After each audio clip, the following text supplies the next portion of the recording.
And alas, we are here. Hello, everyone, and welcome to another episode of the Takedown Troupe, your weekly TNA wrestling post show here at BC WrestlePod. Um, yeah, I'm not gonna mince words. This is gonna be an episode faux show.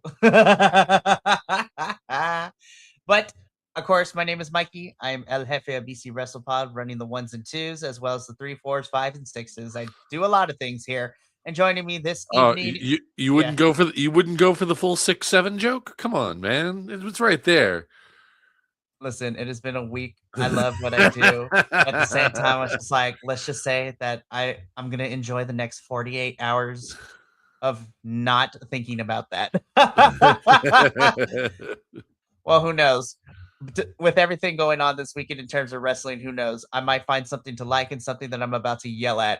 Like this episode. No, just kidding.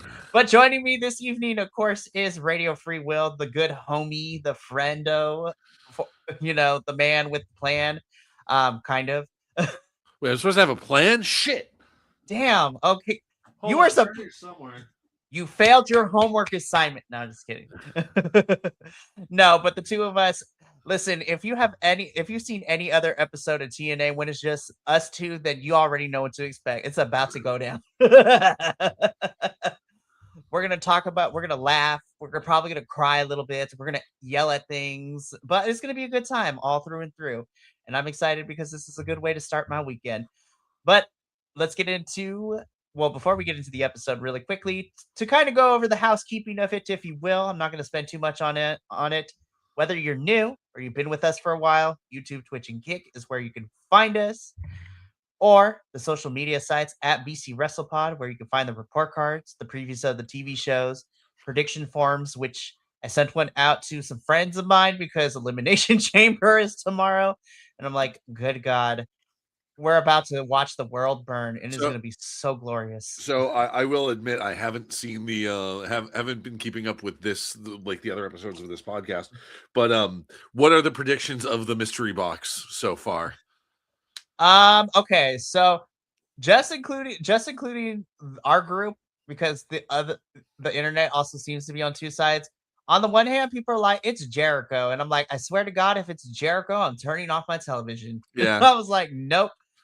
The other half of the internet, and most of us are saying, is probably Danhausen.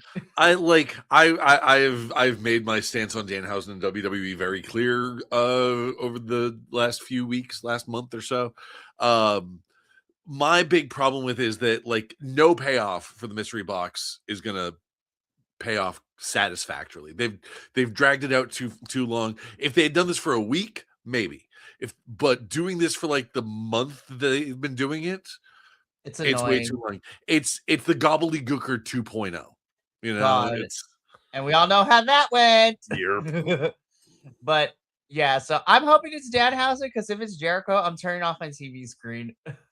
Yep. And I'm like, gosh. Anyways, but Nope. yeah, so What they need to do though is they need to like have it all build up and then open it and it's empty, and there's like, wait, we've been carrying around this open box, but then like as they sort of pan back, there's Danhausen standing there looking into the box, like, yes, that seems a bit overblown.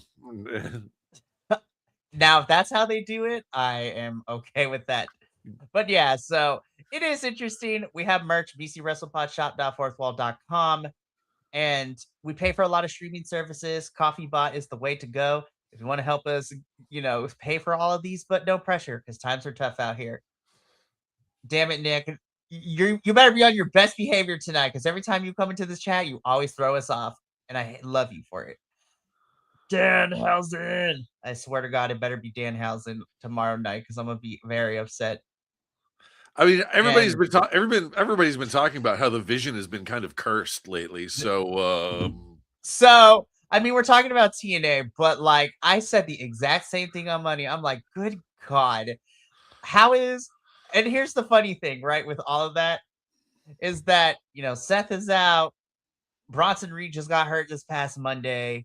Oh, Freaking Braun Breaker is out. And I'm just like, how in the hell has the injury bug, not hit the incarnate, a handsome Squidward himself, Logan Paul? I'm like, how the hell has he missed it? And see, that's how they got to book. If it is Danhausen, that's how they got to book him. Put him, basically make Danhausen to the Vision what R-Truth was to the Judgment Day. Yes. Okay, I'm here for this. Sold. That is how we're gonna get this. I gave you 2 solid compliments before craziness, so that's a win for you. Yes, I will take this win. I hate you, Nick, but I'll see you tomorrow. Alrighty, so let's get this show on the road because we have little to discuss in actuality, but a lot of just We have a ripping whole lot of nothing to talk about. a whole lot of nothing, which is honestly how I felt last week watching the episode. I'm like, damn. Like, Oh, Nick loves your idea, by the way, with down housing in the Vision. I think that's the way to do it. Hey, some wrestling company hire me because my day job sucks and I can write better than. Oh, I mean, okay, maybe not AEW. AEW is still kind of smashing it, but like, and I'm not sure I'd want to get paid by WWE. That's an ethical quandary. Don't get me wrong; it's big bucks, but I also have morals. First and into injuries, actually, yeah, that's what I'm saying. It's right there. No, It listen, writes itself. right. I am not a person.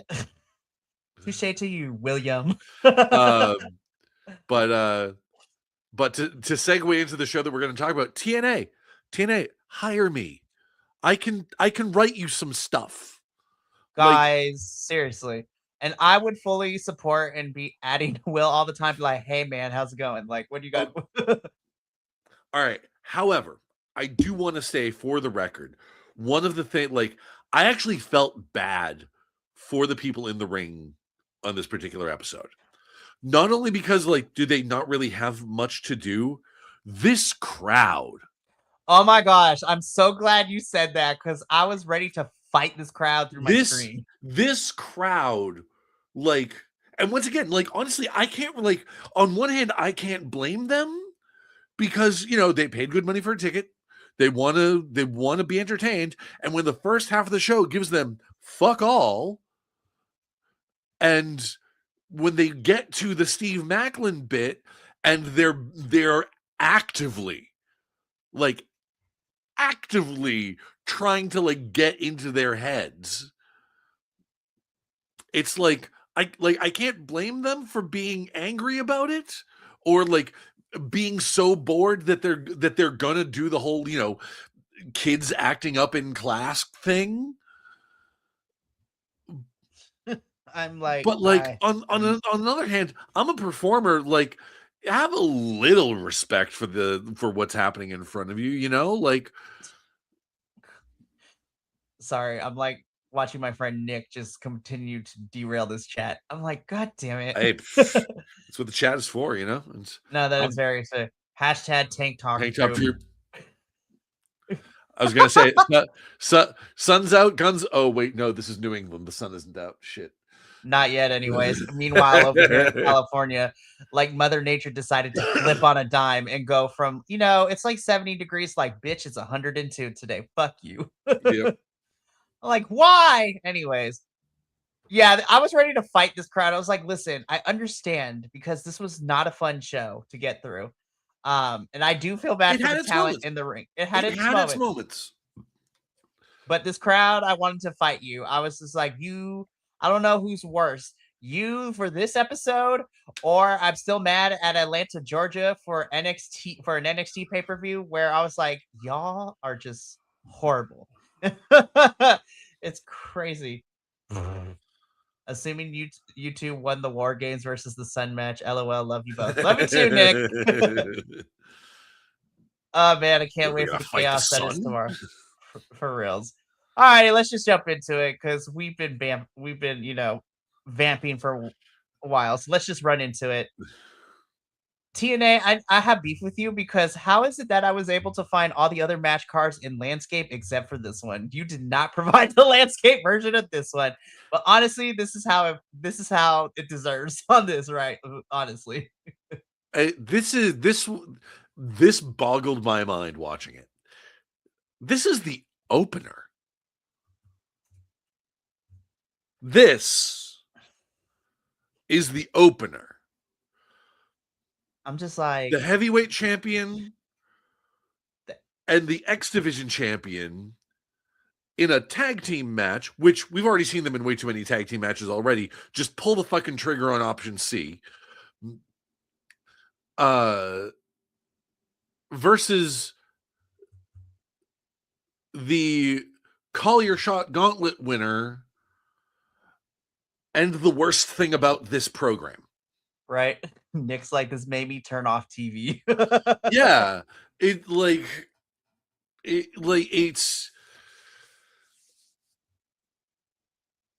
like how like it's the funniest thing because like when this is the opener, you expect it's either going to end in a no contest and it will sort of like the brawl that expands from like it ends in a schmoz and schmoz. You know what I mean? It ends in just the chaos. Right. And it sort of spills over into the backstage. So you have these, the pre-tape backstage brawls happening throughout the rest of the thing, or like they're hiding from each other and you build the story out throughout the entire episode. Either that, or this is your opener. And the reason this is your opener is the rest of the show is a fucking banger. And that was neither of these,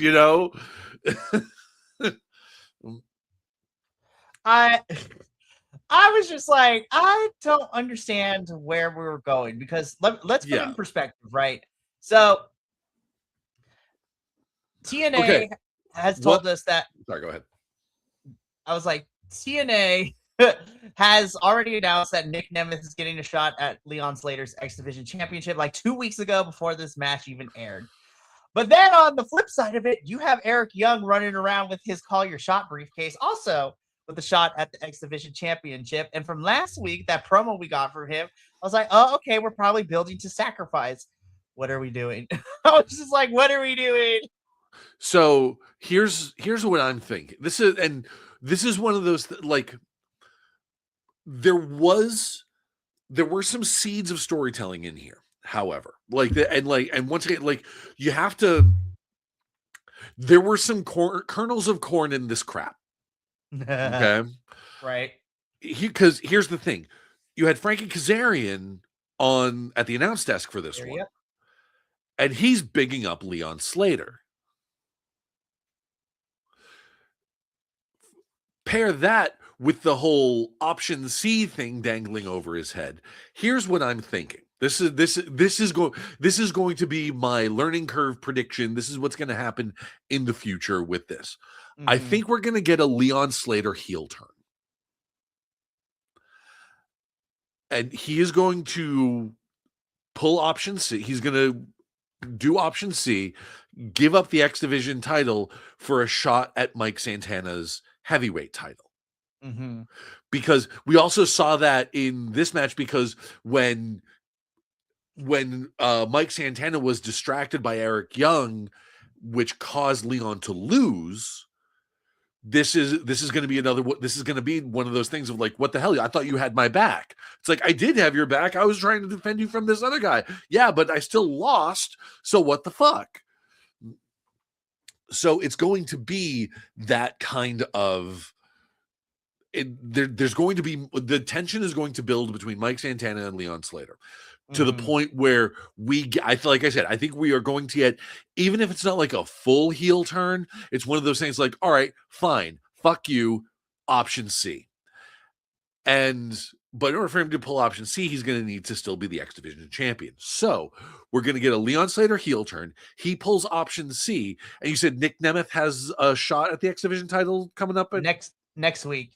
Okay. Oh, if it's just next week, then it's probably not going to be that soon. Because I was going to say, because the other thing is, if he gives up the X Division title and it's vacant, that could put Nick Nemeth versus Eric Young for the X Division title. Mm-hmm. Which would be really cool. Unfortunately, I feel like TNA is not going to do that. Yeah, right. Yeah, that it would be a really interesting story, which means no, that's never going to happen. Like, darn it, TNA, I swear, pay this man over here or hire him for these ideas. Please do. And also, can I come along with him? You know what? Just take the whole Takedown Troupe. I'm pretty sure we can all work something out. But yeah, the Nemesis end up winning and here. we're cheaper than Vince Russo. For reals. Oh my gosh, I don't require a lot. But the Nemesis win here by pinning Leon Slater. So of course that means Nick gets a shot next week, and Ryan Nemeth is just running around. Cool. Michael Santana is also busy with lots of other storylines in this episode, and we're gonna get back to him in a little bit, because right now, I mean, this was just really to hype up the main event Right. but still, I was just like, You mean the main event? You mean the same main event that we've had for like the last 3 fucking weeks? yeah, I was like, how many 8-man tags are we gonna have? Like, what are we doing? I'm getting tired of it. I was just like, gosh. Anyways, I did like this still. I was like, I'm very proud of myself with this still shot. I was like, this kind of goes hard, not gonna lie. Yeah. But they're talking about how this still is very much like, Dutch, we have to talk to you about your porn addiction or something like that. This is an intervention. Yeah. This really is an intervention. Like, Gia is just like, I don't know how much I could. This is literally, she's like the significant other, the sister, or whatever you want to put her in the role as. But it's like, Dutch, we got to talk about this. Like, it's hurting everyone. And Vince is like, brother, we're supposed to be in this. We're in this together, and like, and I'm here for you. But this has to stop. It's yeah. So we're gonna talk about the quote unquote main event at the end, because I rolled my eyes and I was like, all right, if we host. Okay, this match kind of was pretty good. I like this one. I'm psyched that Danny Luna is back. Thank God. Yeah.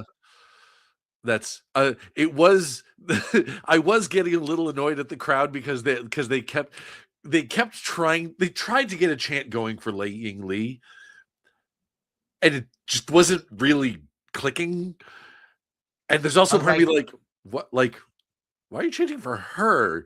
Danny's the one doing all the work. It's essentially, this is how I imagine their championship match would have gone anyways, had Danny got the shot at it at Genesis. Yeah. But, unfortunately, now we have to deal with Ariana Grace as champion, which listen, I already said my piece on it when I reviewed, when I broke down No Surrender last week. So I was like, I got it all out of my system, but I'm still angry and bitter about it.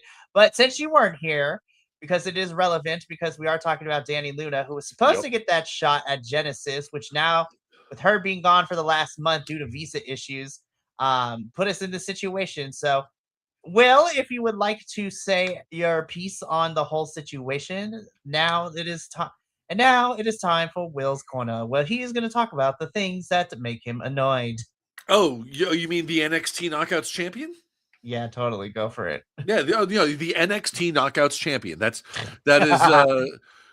what it is. Because, like, why bother putting it on anyone in your own company when you could just spend your time filleting Triple H in the name of trying to knock down, like, it's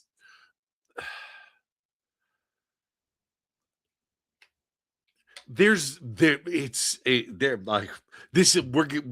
gonna get into tinfoil hat territory here, because like, honestly, I feel like WWE working with TNA but refusing to support TNA is like, it's putting TNA back on the market, so people like who are WWE fans like, oh hey, TNA is still a thing, let's go watch TNA. Wow, this sucks. Every other wrestling company, every other wrestling promotion must also suck, so we better just stick with WWE. Meanwhile, AEW is fucking killing it in everything they do. So it's a weird psychological thing of that is specifically designed to instill more brand loyalty to WWE. Mm-hmm. And it's insidious, and it's insidious because WWE kind of sucks right now too. But no, sorry, I was like, oh my goodness, you have no idea. If you can only see the text threads I have with some new podcasting friends that we have, our Monday night Raw text message thread that was Monday was, oh god, it was so bad.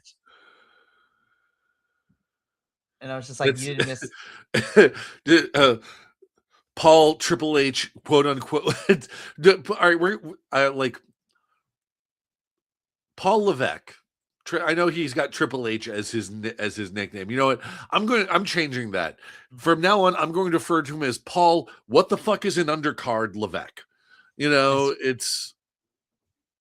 And you know what? Unfortunately, too, I'm like Shawn Michaels. I'm also looking at you too, dude. I was just like, we need to get this together. I know some of your NXT stars got put over to the main roster, but I'm like, y'all, we do this every single time, Shawn Michaels.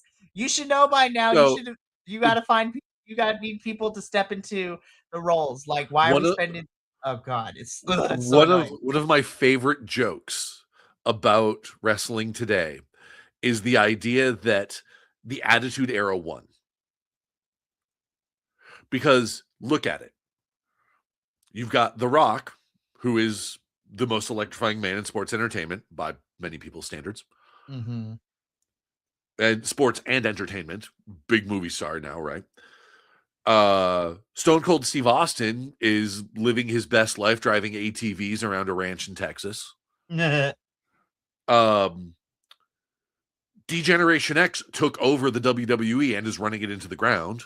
Mm. And Mick Foley is having a nice day. For real. The Attitude Era won. They got everything they wanted, including getting Vince McMahon out of the company. It's and once again, DX is running WWE between main roster and NXT. Between main roster and NXT, and I can't help but imagine over in the locker room in AEW, Billy Gunn sitting there going like, "Wow, what a fucking trash fire." Anyway, boys, how you doing? All right, doing great. Beautiful. Keep up the good work. I'm sure Billy Gunn has some skeletons in his closet. Oh, but like, 100%. But I fucks with him. I love Billy Gunn. I was just like, you rule. Yep. I'm not gonna lie, your Chris Van Fleet interview made me love you even more. Yep. I was like, he's just here to have a good time. I was like, you go, Billy Gunn, you jack the wrestling grandpa. Well, it's like Billy Gunn and Sean Waltman are off in the corner, just like passing a joint between each other. They're going like, shit's fucked up, ain't it? Like, you're fucking right, brother. I also love Sean. Oh yeah. Oh, like I definitely appreciate Uncle X-Pac. Uncle X-Pac is great. I got to see you wrestle with the Rascals at Rebellion last year, so I was just like, my night was a fun point of the show. Alrighty. Yeah. But back to this match. This was pretty solid. I was very, very, this was serviceable, and it got Danny Luna over. So I'm like, Danny Luna, I need you to fight Ariana Grace and beat a bitch up. Like, beat her down. There is no way that Ariana can ever beat Danny Luna, even with shenanigans. Like, we need dog collar match number 2. Let's fucking go. Like, put Ariana's prissy princess demeanor into it, and God, it would be so this good. her thing. Make this her gimmick. Make this it's been so long since we've had a wrestler with a good gimmick to call their own. Mm-hmm. And like, I mean, yeah, you get a little bit of it in AEW with, Hangman and the Texas Death Match, but even then before that, the Texas Death Match was kind of a thing. And yeah, the dog collar match is a thing beforehand, but there hasn't been anyone that's made it their own. Right. Since it was invented, which this is without looking any details up. I have to imagine it was invented by Junkyard Dog, but sounds about right. But we can look that up later. Yeah. But Danny Luna wins. This is a pretty good match, and I will say, this was one of the highlights. And unfortunately, because it was towards the beginning of the show, I knew that the rest of the show was going to be a rough one. Yeah. So here's the thing, right? We talked about Mara Sade a little bit. Now, this was not on the episode. I had to dig through social media for this. Okay, I was going to say, I'm like, Mara Sade, like, I do not remember her being on the show at all. Anyway. I will say, I had a little bit of issues with Mara and Elena's promo battle last week because they took some weird pauses in some weird places. But I was just like, the potential for Mara Sade is there. And we kind of talked about Mara Sade's potential. I was like, you know what? I'm not the biggest fan of this, what we're building with for Mara and Elena at the beginning stages, but you know what? At least we're trying to get more knockout storylines going that don't revolve around the championship, because Lord knows that we need them because we have a limited pool of knockouts right now. Yeah. So Mara Sade and Elena Black are gonna have a match, I think, next week. So they're gonna be fighting. So I'm like, you go, Okay. Mara Sade. So I'm here for this. This is fun. This felt so like, oh my god, I feel like I'm watching a music documentary. And I was just like, I've Mrs. said it. Edwards, we know where this is going. I've said it before, and I will say it again. If there is a contract signing segment in any wrestling thing that does not involve someone getting sent through the table, what's the point? For reals. And then I looked at who was on the opposite end of the table. I was like, yeah, you could put Tommy Dreamer or Carlos Silva through the table because I'm not the Yeah. biggest fan of those two either. Yeah, well, and for Tommy, that's a Tuesday. You I was know, like, it's that's a regular thing for Tomas over there. Tommy rolls out of bed through a table. Love that. So Moose convinces Alicia to to re-sign a contract with TNA and says that she can be the manager for him while they deal with all the system. Well, he deals with all the system business. I was like, I said it once before and I said it again. Moose, she gonna hit you with the kendo stick. But who knows? We might be dragging it out longer than I think. I was like, I feel that at Sacrifice, Mrs. Edwards is gonna hit him with the kendo stick. But it might be sooner or later. Who knows? I don't book this show. I should though, but they won't let me. Anywho, yeah. moving on. I Yes. like both of these guys, so I thought this was a great match. Honestly, and I kind of like it because AJ played into Mance's temper, which caused the DQ, and I was just like, yes. And plus, we're gonna get more of this down the line. This was one of the bright spots for me. I've said it before and I'll say it again. I know I'm in the minority when I say that I really like AJ Francis. But I like his character. I like what he does in the ring. He's a fun character. He's a fun wrestler. Is he going to be in my top 5 or top 10 of all time? Probably not. But but A, he's young. Maybe he'll grow into it. And B, he doesn't have to be. I like him right now. You know, he understands the role that he's playing right now, and he does a damn good job at it. Yeah, he understands the assignment. And on top of that, I am an old school sicko. You know, like I was an ECW fan back in the day. I'm an AEW fan now. The idea of hardcore, like weapon-based, kind of crazy wrestlers being relegated to the heel side of things is a stupid rule to me. So turning Mance Warner babyface is a great move. Like, honestly, I love seeing him, and I love seeing turning him babyface. It's basically, I feel like TNA is taking a cue from AEW by looking over at AEW and saying, like, okay, what are they doing right? And they're like, in some of the people that they're trying to push right now, with like, they're taking a look at, like, they look at someone like Chris Statlander and say, like, okay, who do we have that can do the Chris Statlander thing? Danny Luna. Okay, who do we have that can do the Mark Briscoe thing? Mance Warner.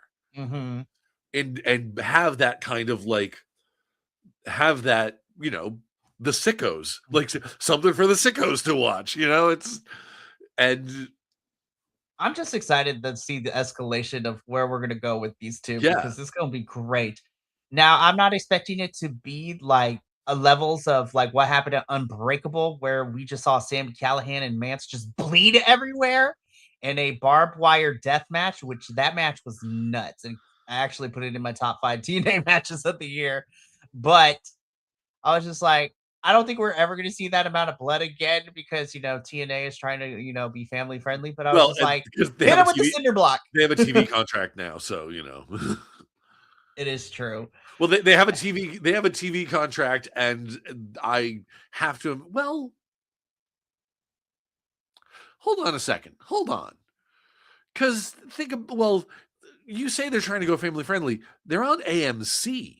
That's also very true. So they probably This might is be able to get away with a little this more. this I mean, like AMC, like as they keep talking about, the home of like kind of gritty dramas and like The Walking Dead and Breaking Bad and stuff like that. You could conceivably get They can into get that. probably get a yeah, they could probably get away with it a little bit more now with on AMC. And Yeah. honestly, just have them fight. Like, let's do a Monsters Ball match. I know I keep saying bring it back, but like Monsters Ball match, if you don't want to see too much blood, but you want to see cinder blocks and chairs and all kinds of weaponry, Monster Ball is the way to go. So, I'm actually looking forward to this feud. This was also one of the bright spots. Yes, definitely. Nicholas. Nicholas. Fantasy kills kids. Let's be honest.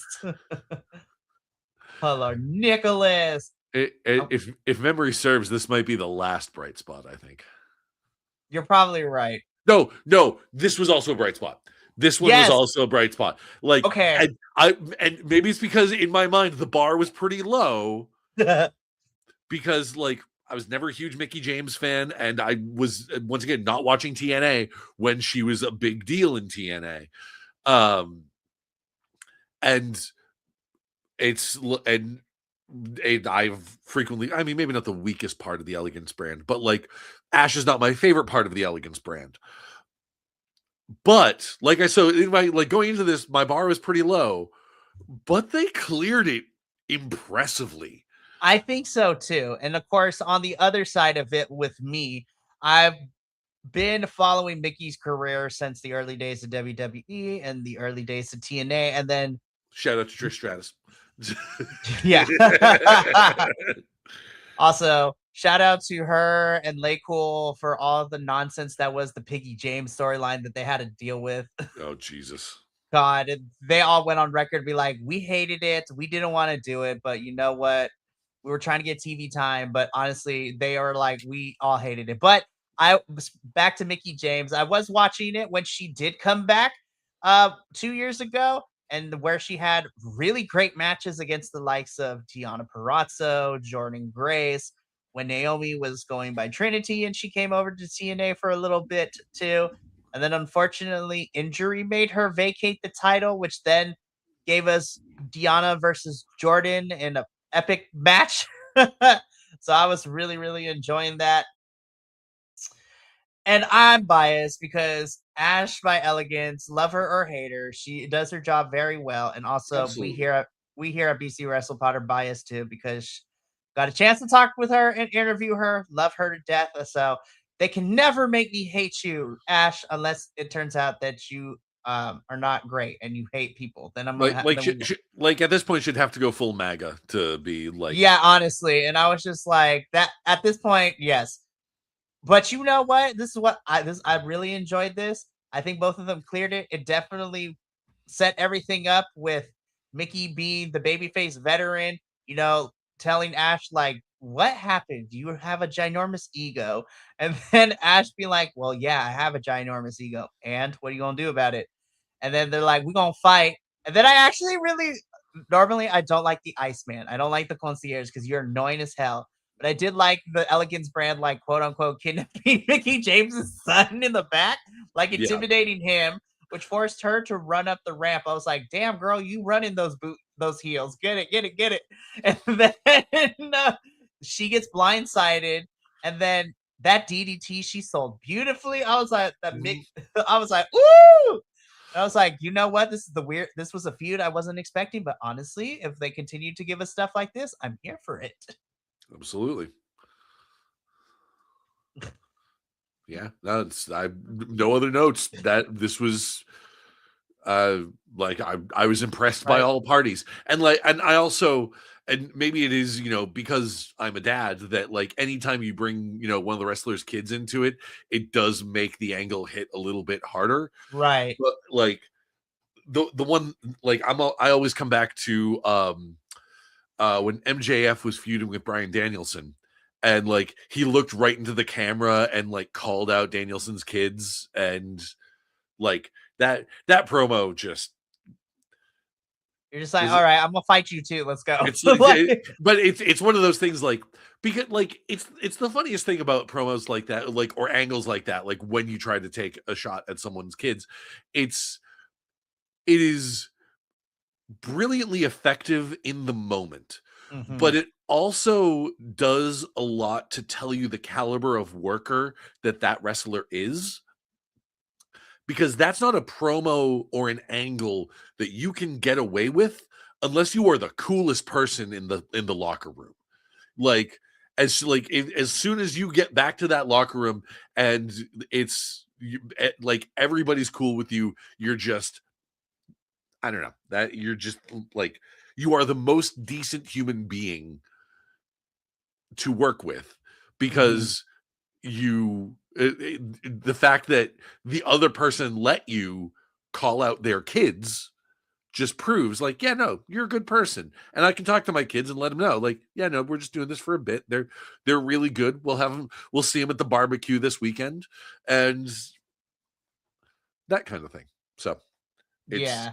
it it's very effective. Children of wrestlers and also siblings of wrestlers have had a lot of action this week because you had Mickey James's son be intimidated by the Elegance brand, and then Matthew and Nicholas's sibling last week, getting wrecked by FTR with the chatter machine. Oh yeah.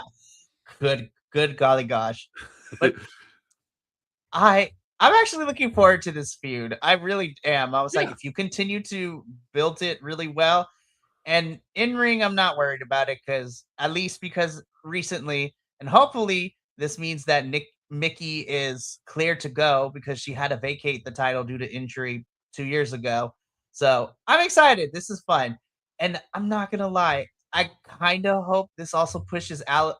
Nah, I hope this pushes Ash to the next level of just being, now that she's also cleared, just make her the most annoying heel ever, and I'm here for Yeah. it. No, and then Nick said, I stopped watching after that. Has some decorum. I was like, I'm not gonna lie. After this, it was downhill from here for all of us. and Poor, and poor somebody, Jody. yeah. Jody Threat got jumped by Tessa and crew, and Daria yelling at Santino is basically how I summarized the segment, which is true. I was like, Jody's getting her match. What is it, next week? I think so. I'm like, I love you, Jody. You ain't gonna win, girl. I was Yeah. like, I love you, but you ain't gonna win. I kind of want you to win though, because Jody the versus Danny, former tag team partners fighting for the title, would kind of kick ass. It Not gonna lie. like it would, but honestly, the writing is on the wall. If Spitfire were the Rockers, Jody Threat would be Marty Jannetty. That's very true. Love you, Jody, but Yeah, I that's no hate to her. It's one no, of but those it's one of those things of like, right now I'm real. Danny, I feel like has all the parts right now to carry the knockouts division right yeah. now in this time and uncertainty. But Jody is really fun though. I do love her. Yeah, absolutely. And also, I can't be mad at her that her teacher is Josh Alexander, who, is also great. Anywho, moving on. You know what? I actually really like this match too. I was like, Jada, I'm excited to see more of. Yeah. And I am excited to see Tasha actually wrestle again because that's been my biggest complaint with Tasha so far. I was like, when is she going to wrestle more? Mhm.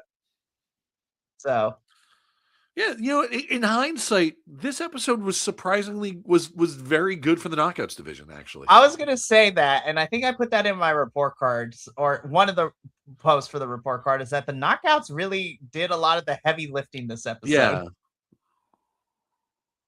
And so this was a really solid match. It was just like, thank God, because like we were scrambling with the knockouts division for the last couple of months with people leaving and like visa issues kind of throwing wrenches in plans. So it's nice to see that we're also utilizing some of our newly signed knockouts like Jada to appear on TV more. And now Yep. she has an actual feud with Tasha and she got beef with Order 4. So I'm here for it all. And this was a really fun match. And Jada gets one over on Tasha before Order 4 beats her up. Yeah. So but this was a pretty good match. I really enjoyed this. And I was just like, you know what, TNA, I wonder. I'm mostly gonna rip you apart this episode, but I have you give you credit where credit is due. The knockouts really did the heavy lifting this episode, Yep. and we appreciate it because we love women's wrestling. This picture of Steve Macklin, though, I cannot. I was like, Macklin, I was just like, you lockjaw motherfucker. I can never unsee it. We like Steve Macklin's over here like, I need to make sure that the world knows that I'm in the same chin game as Bruce Campbell and Jay Leno.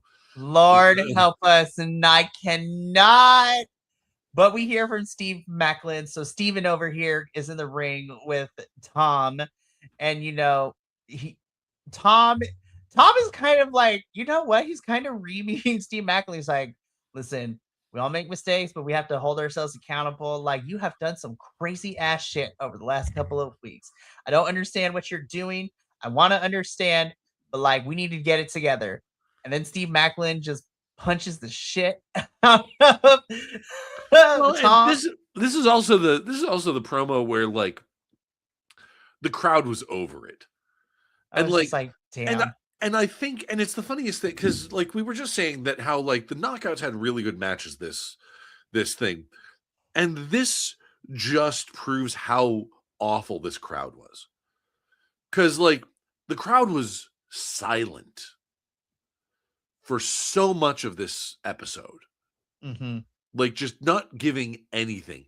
And did they just not sell enough tickets? Is it a smaller venue in general? Like what the fuck? And now, and we get to this point where it's like the baby face had to call off the dogs, over like, because it was getting to the point like, well, and it's funny because the crowd starts the wrap it up chant, and it's like, guys, damn, the call is coming from inside the house. For real. So I was like, what are we... Your chants are the ones derailing the promo and making it take longer. I was like, please shut up so we can get through this. Yeah. And then on the way out, Matthew Raywald gets pushed for his efforts as well, because he yells at Macklin. And I was just like, now I know we have said that we wanted a more heel Steve Macklin because it would be interesting. I'm not vibing with what we're getting so far, but you know what?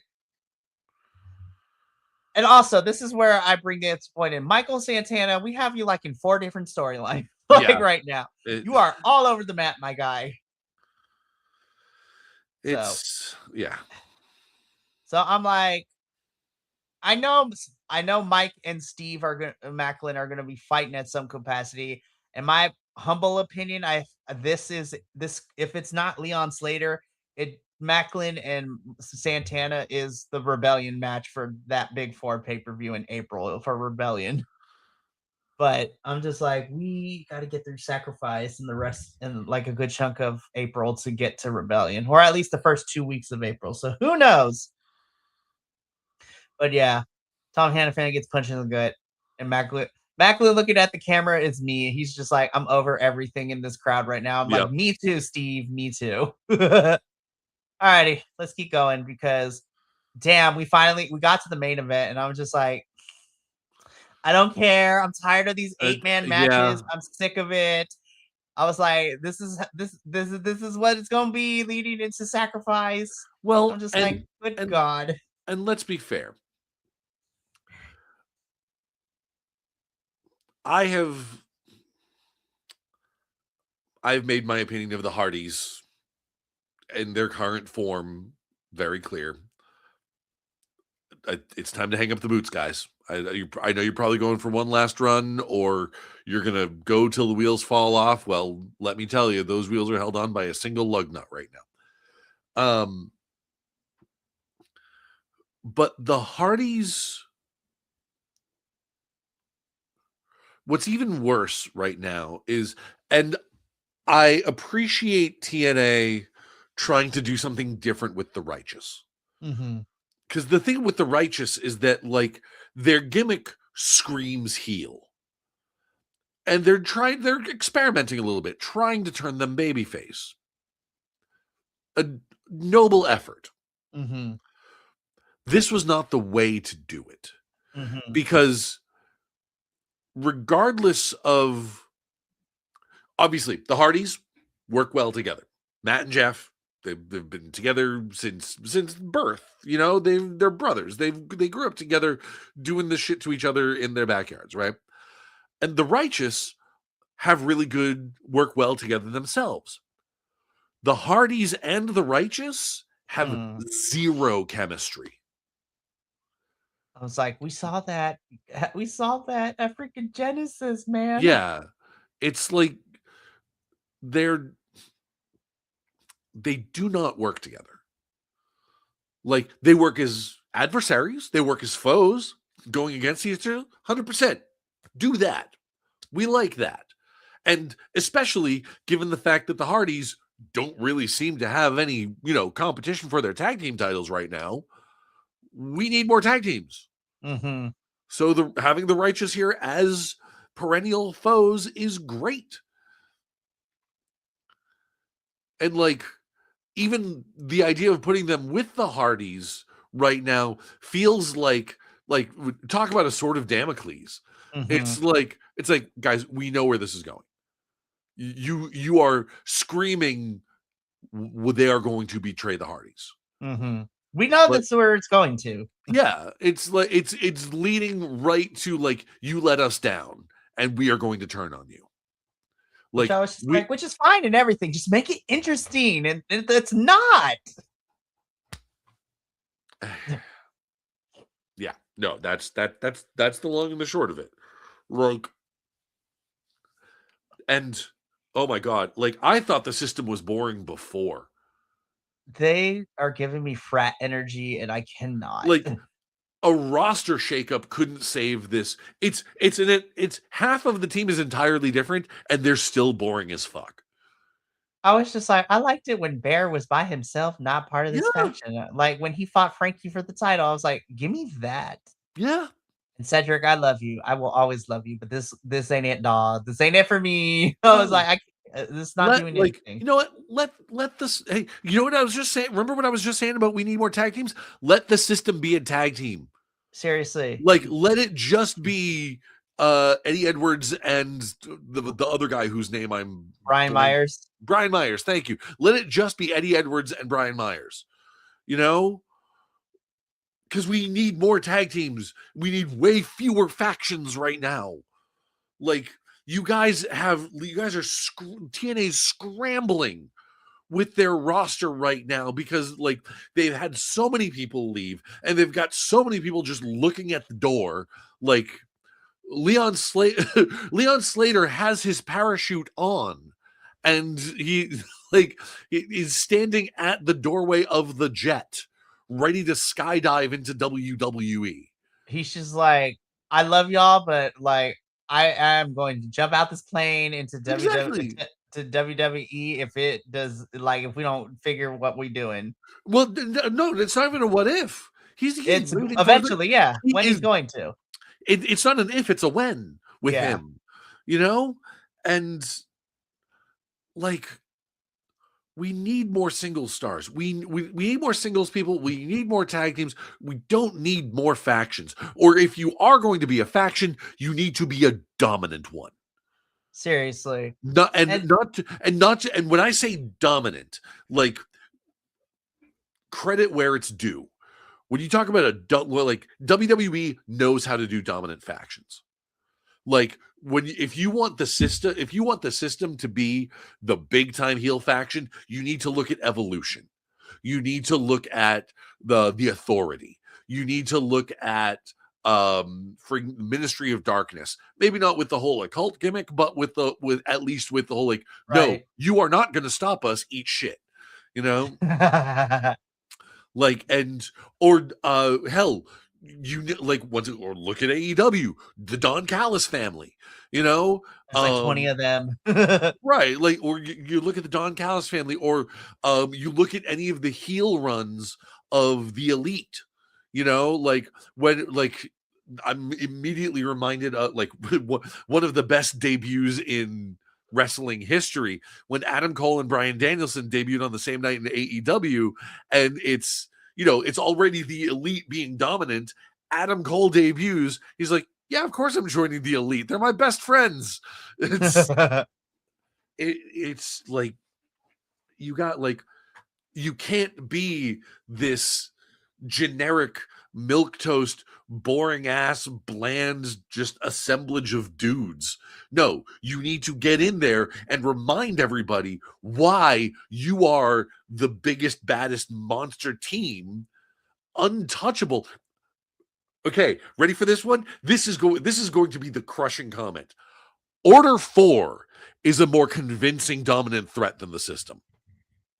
You are so right. And that's what I was thinking too. I was just like, holy hell. Trust the system. We're supposed to be this untouchable assemblage of guys. Like, we are the perfect puzzle pieces all fitting together. Like, no. Fucking Ali's goons are more convincing than you are.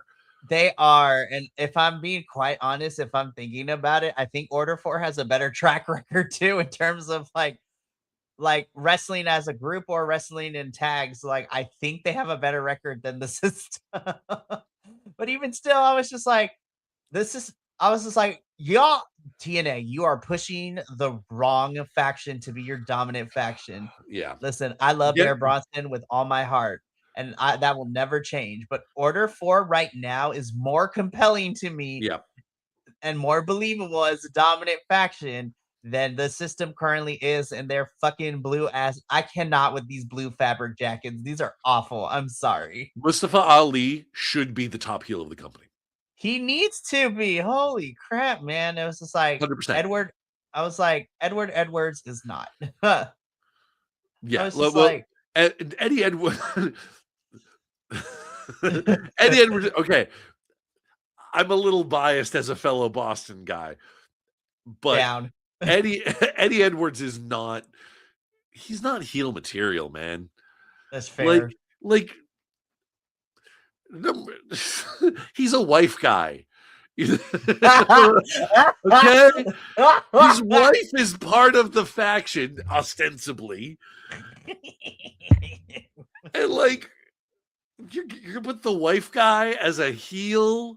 Oh man, no. Will, you are my favorite. I love that. Bro, like you're like I appreciate what you're trying to do. I really do. But like this, like that's what should have happened. You know how Order 4 was has just sort of finished up this comedy bit, basically in their feud with Elijah. Yeah, that should have been the system.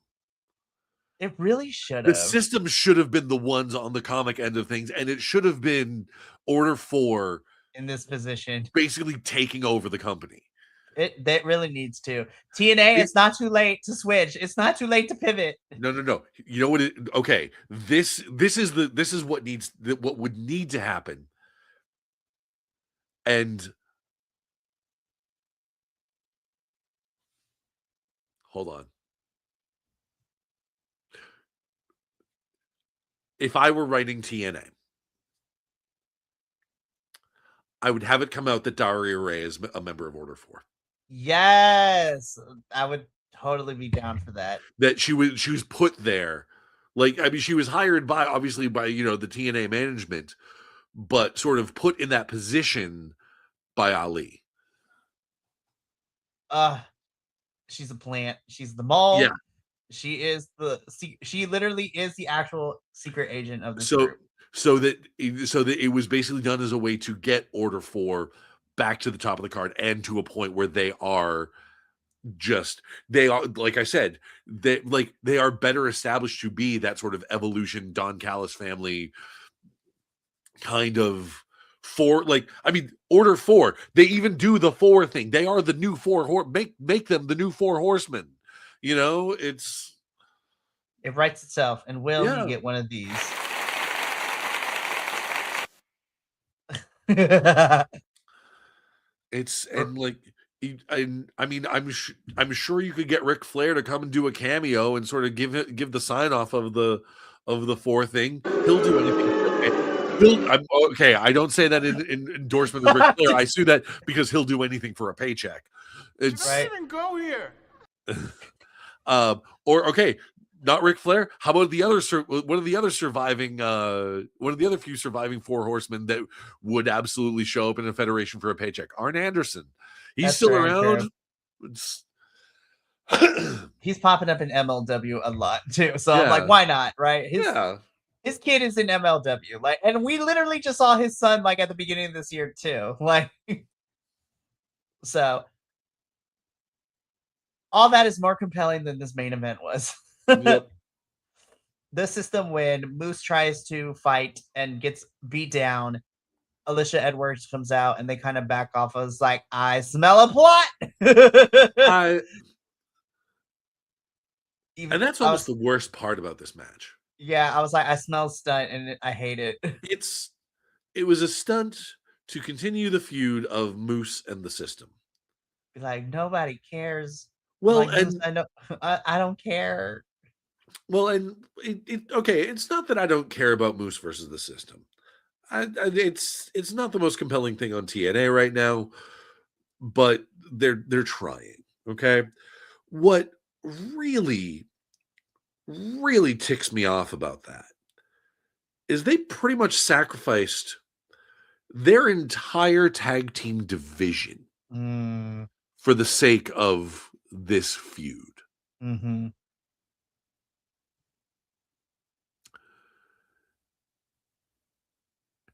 Let that sink in. You have your two top tag teams, or maybe not, if not the top two of your top tag teams teaming up to face off against this faction just to have them lose so that you can continue that faction's storyline. Why not?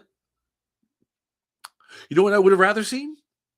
How about the Righteous versus the Great Hands for a shot at the tag team titles? Right. What about Sinner and Saint versus Sinner and Saint versus the Righteous? You know? Not that they're like back in it now too. Yeah. Which I was like, thank God. I love Sinner and Saint. Right. Like, hell, get a new damn tag team in here. I think Seriously. Honestly, those four, I think that's the entire division. Unless you count, like, pick two random members of the system. Seriously. Is it? Hold on. Yeah, Sinner and Saint. Right now, the Righteous, current tag, the Hardys, the Great Hands. And then any form of the system. Yeah, that's the entire tag team division. Yeah, it's those five. How the fuck are we not doing more? TNA. What the fuck? Like, right? And on that note, we're just gonna go to the screen right here. No. No. I know why their tag team division is in shambles like that, because they just lost the Rascals. That's fair. Yes. And once again, just like NXT, if it fails them, TNA did diddly squat to build up any other teams to step into those roles. Yep. Anyways, this was an up and down episode. No Simon Miller, but I know we talked a lot of crap, but honestly, I enjoy these types of episodes, especially when it's just me and Will, because I get to watch him just go on, and it's great content for me. But no, it's good. It's good conversation too, because listen, yeah. I get made fun of a lot by our little group of 15 here at BC Wrestle Pod. They do it out of love. I don't want anyone to at them in the comments, because I'm like, they are my friends and we do it out of fun, because I also roast them too. But I know that TNA has its up and downs, and I will defend this company till the day I die. But goddamn, TNA, at least give me some ammunition to be like, no, you know what? Even though there's a lot of shit, there's some good in this. I need you to do more good, TNA. I was just like, you're making it really hard for me to want to keep defending you. I'm still going to defend you, but give me some ammunition here for you to succeed. Stop giving us ammunition where I'm like, yeah, this is not working for me either. And I love this company and will defend it, but this was crap. Yeah. But we'll still be back next Friday to talk about it.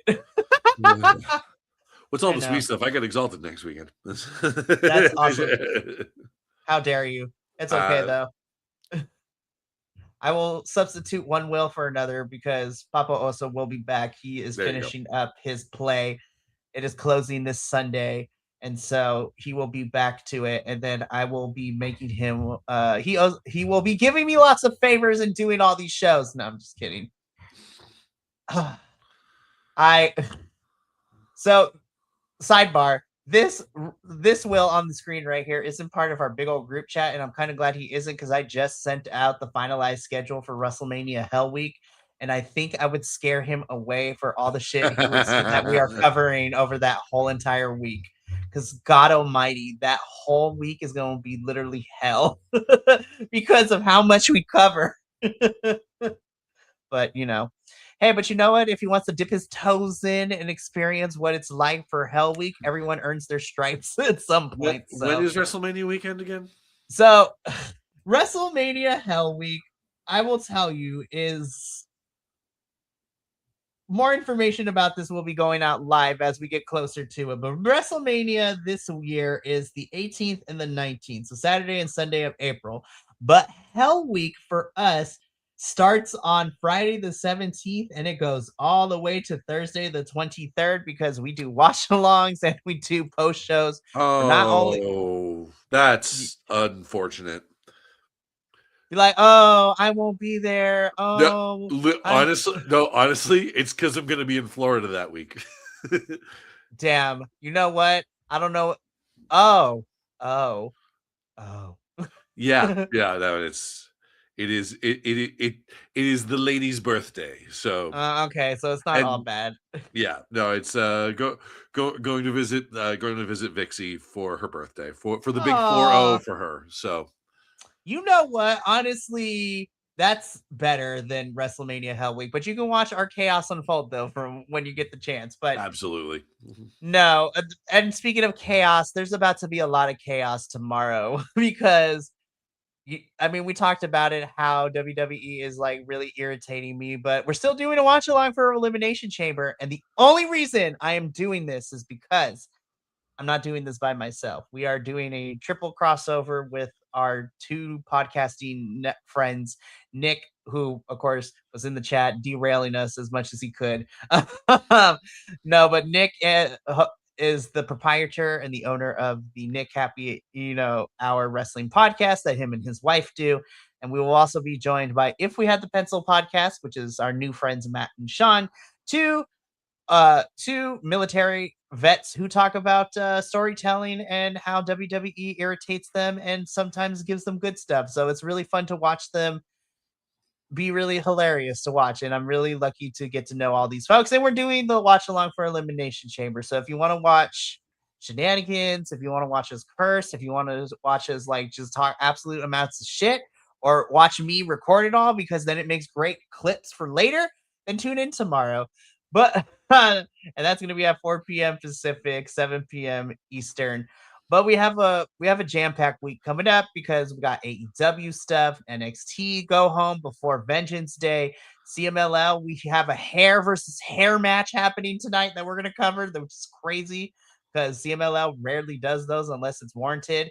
And guys, we're either going to see Angel de Oro or Johnny Mundo, John Morrison, lose his hair. Yes, okay, we'll talk okay. We know exactly who's going to win that match because there's no way Johnny Mundo's shaving his head. That's very true. But honestly, if he does lose, I will laugh my ass off and be like, down for the cause, Jonathan. But tune in Wednesday to figure out what went down for that. And then, of course, Friday we'll be back for TNA. And then in 2 weeks, we begin the crazy spring schedule as the New Japan crew will be back to review the New Beginning, which is New Japan's first U.S. show this year, in which, God, that card looks like a banger because you have Andrade versus Yota Tsuji. You have, you know, Alec Price and you have Busta in the Brain versus Kushida and El Desperado. You have El Phantasmo versus Takeshita. I'm just like, God, is that card looks great. Athena versus Shuri for the women's title looks fantastic, and we're gonna be covering all that.